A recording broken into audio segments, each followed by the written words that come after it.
The Roman whip had little lead dumbbells at the end, and those dumbbells would grip onto the side of the man being whipped, and then when they pulled it out, it would shred the flesh along the man's neck or back, whatever was getting whipped. There was a guy to the right of Jesus and a guy to the left of Jesus. They are whipping away, and he is losing major blood. This blood loss is going to explain why Jesus died so quickly. We can see that there is a slope to the man's right shoulder, 11 degrees downward, meaning his shoulder was dislocated. We can see in the middle of that slope shoulder a very large contusion there. We can also see on the man's knees that there are scrapes. It looks like the man, obviously, he's carrying a very heavy blunt object on his shoulder. He somehow trips. He smashes his knees onto the ground. This heavy object goes up in the air. Blam! It smashes his shoulder, dislocating his shoulder, causing the contusion in the middle. Then his head just snaps to the left and pulls his right eye into the right eye orbit. That's exactly what we see on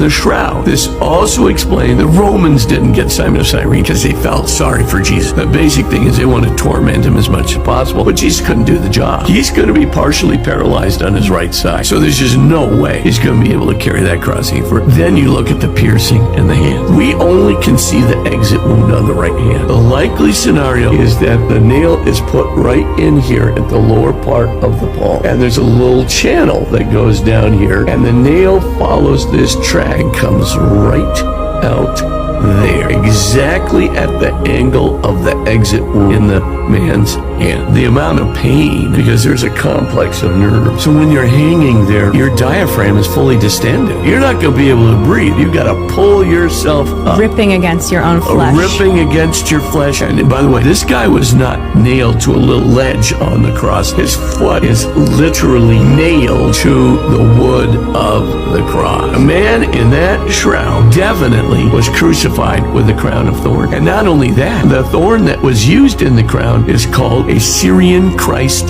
thorn, a very long curved thorn that embeds itself, penetrates into the nerve in the skull, and was terribly painful. The body that lay in that tomb was crucified in exactly the way described in the gospel narrative. No question in my mind about it.